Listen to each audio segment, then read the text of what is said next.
हंस रूप से सनकादि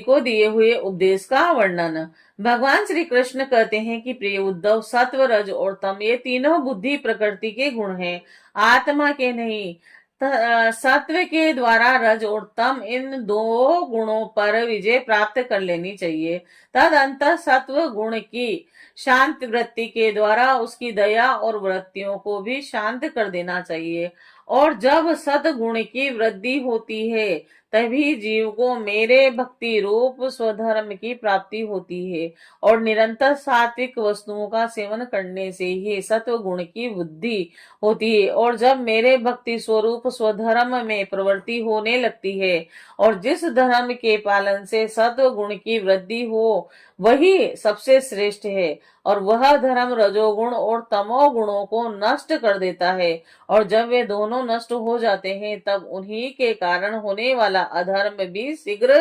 मिट जाता है। और शास्त्र, जल, प्रजाजन, देश, समय, कर्म और जन्म, ध्यान, मंत्र और संस्कार, ये 10 वस्तुएं यदि सात्विक हो तो सद्गुण की, और रासिक हो तो रजोगुण की, और तामसिक हो तो तमोगुण की वृद्धि करता है। और इनमें शास्त्रज्ञ महात्मा जिनकी प्रशंसा करते हैं वह सात्विक है, और उन जिनकी निंदा करते हैं वे तामसिक है, और जिनकी उपेक्षा करते हैं वह वस्तु राजसिक है।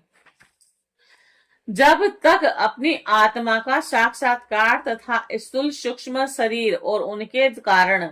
तीनों गुणों की निवृत्ति न हो, तब तक मनुष्य को चाहिए कि सत्व गुण की वृद्धि के लिए सात्विक शास्त्र आदि का ही सेवन करें,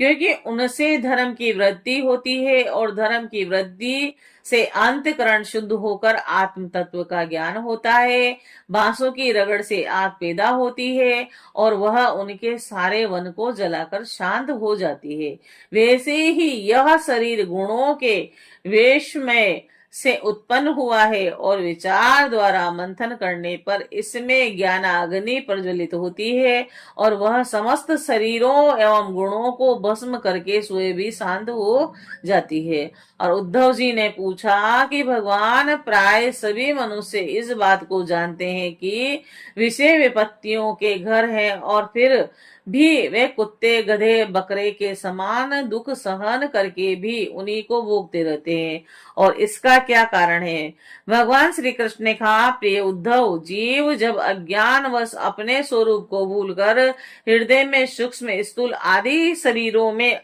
बुद्धि कर बैठता है, जो कि सर्वथा ब्रह्म ही है, तब उसका सत प्रधान मन घोर रजोगुण की ओर झुक जाता है, और उसमें व्याप्त हो जाता है। बस जहां मन में रजोगुण की प्रधानता हुई कि उसमें संकल्प विकल्पों का तांता बंध जाता है, और अब वह विषयों का चिंतन करने लगता है, और अपनी बुद्धि के द्वारा काम के फंदे में फंस जाता है, और जिससे फिर छुटकारा होना बहुत कठिन है। अतः वह अज्ञानी कामवश अनेकों प्रकार के कर्म करने लगता है, और इंद्रियों के वश में होकर यह जानकर भी कि इन कर्मों का अंतिम फल दुख ही है, उन्हीं को करता है। और उस समय वह रजोगुण के तीव्र वेग से अत्यंत मोहित रहता है। यद्यपि विवेक की पुरुष का चित्त भी कभी कभी रजोगुण और तमोगुण के वेग से विक्षिप्त होता है, तभी उसी की विषयों में दोष दृष्टि बनी रहती है, और इसीलिए वह बड़ी सावधानी से अपने चित्त को एकाग्र करने की चेष्टा करता रहता है, और जिससे उसकी विषयों में आसक्ति नहीं होती। साधक को चाहिए कि आसन और प्राण वायु पर विजय प्राप्त कर अपनी शक्ति और समय के अनुसार बड़ी सावधानी से धीरे धीरे मुझ में अपना मन लगावें, और इस प्रकार अभ्यास करते समय अपनी असफलता देखकर तनिक भी उबे नहीं, बल्कि और भी उत्साह से उसी में जुड़ जाएं।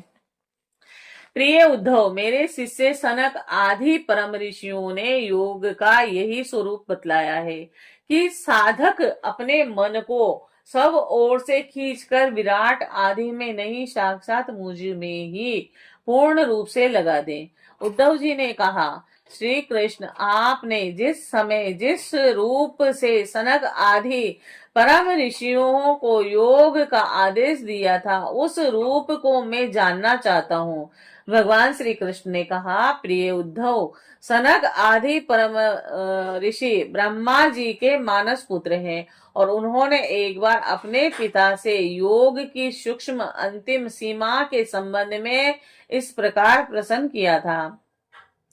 सनक आदि परम ऋषियों ने पूछा कि पिताजी, चित्त गुणों अर्थात विषयों में घुसा ही रहता है, और गुण भी चित्त की एक एक वृत्ति में प्रविष्ट रहते हैं, और अर्थात चित्त और गुण आपस में मिले जुले ही रहते हैं। और ऐसी स्थिति में जो पुरुष इस संसार सागर से पार होकर मुक्ति पद को प्राप्त करना चाहता है, वह दोनों को एक दूसरे से अलग कैसे रख सकता है।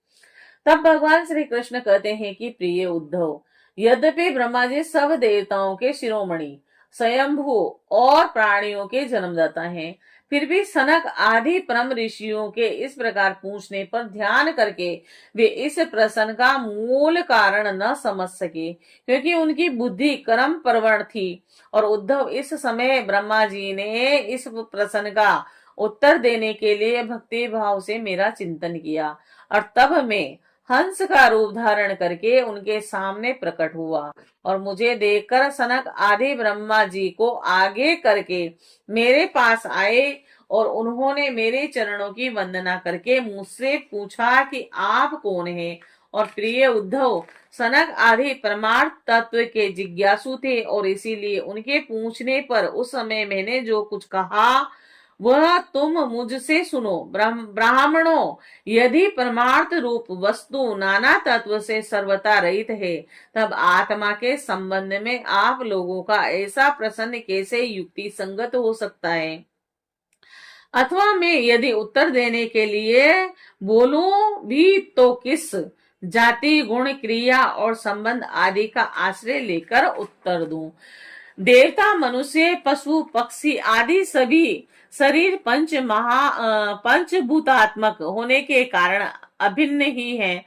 और परमार्थ रूप से भी अभिन्न ही है। ऐसी स्थिति में आप कौन है। आप लोगों का यह प्रश्न ही केवल वाणी का व्यवहार है और विचार पूर्वक नहीं है, अतः निरर्थक है, और मन से, वाणी से, दृष्टि से तथा अन्य इंद्रियों से भी जो कुछ ग्रहण किया जाता है वह सब में ही हूँ, और मुझ से भिन्न और कुछ नहीं है। यह सिद्धांत आप लोग तत्व विचार के द्वारा समझ लीजिए। पुत्रों, यह चित्त चिंतन करते करते विषयाकार हो जाता है, और विषय चित्त में प्रविष्ट हो जाते हैं। और यह बात सत्य है, यद्यपि विषय और चित्त यह दोनों ही मेरे स्वरूप भूत जीव के देह हैं और उपाधि है, अर्थात आत्मा का चित्त और विषय के द्वारा कोई संबंध ही नहीं है। और इसीलिए बार बार विषयों का सेवन करते रहने से जो चित्त विषयों में आसक्त हो गया है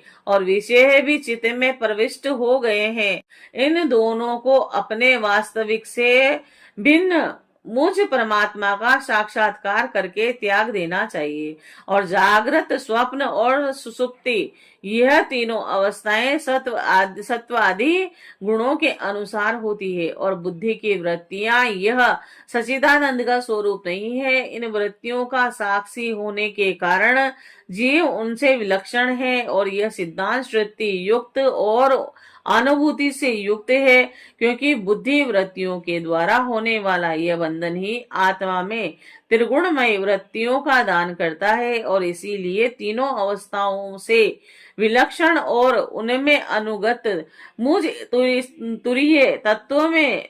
स्थित होकर इस बुद्धि के बंधन का परित्याग कर दें, तब विषय और चित्त दोनों का युगपत त्याग हो जाता है। यह बंधन अहंकार की ही रचना है, और यही आत्मा के परिपूर्णतम सत्य, अखंड ज्ञान और परमानंद स्वरूप को छिपा देता है। और इस बात को जानकर विरक्त हो जाए और अपने तीन अवस्थाओं में अणुगत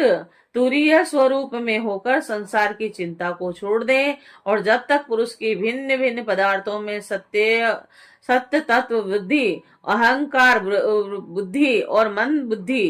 बुद्धि युक्तियों के द्वारा निवृत्ति हो जाती है, तब तक वह अज्ञानी यद्यपि जागता है और यद्यपि सोता हुआ सा रहता है, जैसे स्वप्न अवस्था में जान पड़ता है कि मैं जाग रहा हूँ। आत्मा में अन्य देह आदि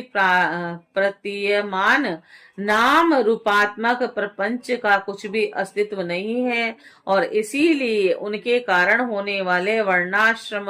भेद, स्वर्ग आदि फल और उनके कारणभूत कर्म और यह सब के सब इस आत्मा के लिए वैसे ही मिथ्या है जैसे स्वप्नदर्शी पुरुष के द्वारा देखे हुए सब के सब पदार्थ जो जागृत अवस्था में समस्त इंद्रियों के द्वारा बाहर दिखने वाले संपूर्ण क्षणभंगुर पदार्थों को अनुभव करता है, और स्वप्न अवस्था में हृदय में ही जागृत में देखे हुए पदार्थों के समान ही वासनामय विषयों का अनुभव करता है, और सुसुप्ति अवस्था में उन सब विषयों को समेटकर उनके लय को भी अनुभव करता है, और वह एक ही है। जागृत अवस्था के इंद्रिय, स्वप्न प्रावस्था के मन और सुसुप्ति की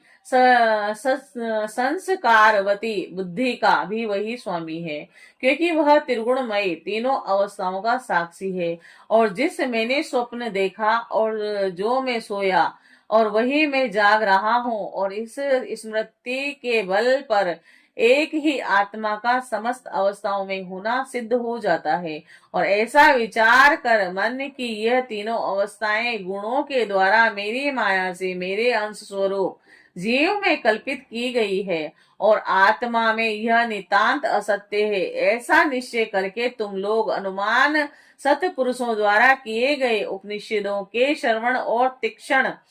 ज्ञान खड़ंग के द्वारा संकलन संशयों के आधार अहंकार का छेदन करके हृदय में स्थित मुझ परमात्मा का भजन करो। यह जगत मन में विलास है, दिखने पर भी नष्ट प्राय है, और अकाल चक्र कुलकारियों की बनेठी के समान अत्यंत चंचल है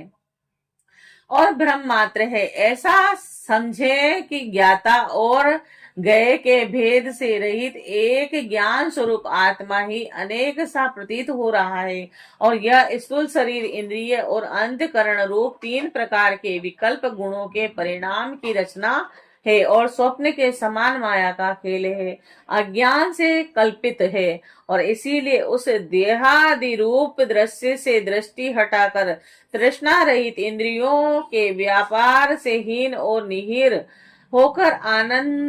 आत्मानंद के अनुभव में मग्न हो जाए। और यद्यपि कभी कभी आहार आदि के समय यह देहादिक प्रपंच देखने में आता है, यद्यपि यह पहले ही आत्म वस्तु से अतिरिक्त और मिथ्या समझकर छोड़ा जा चुका है, और इसीलिए वह पुनः भ्रांति मूलक मोह उत्पन्न करने में समर्थ नहीं हो सकता। देह पात प्रयत्न केवल संस्कार मात्र उसकी प्रीति होती है। जैसे मदिरा पीकर उन्मुक्त पुरुष यह नहीं देखता कि मेरे द्वारा पहना हुआ वस्त्र शरीर पर है या गिर गया, वैसे ही सिद्ध पुरुष जिस शरीर से उसने अपने स्वरूप का साक्षात किया है वह प्रारब्ध वश खड़ा है, बैठा है, देववश कहीं गया या आया है, नश्वर शरीर संबंधी इन बातों पर दृष्टि नहीं डालता।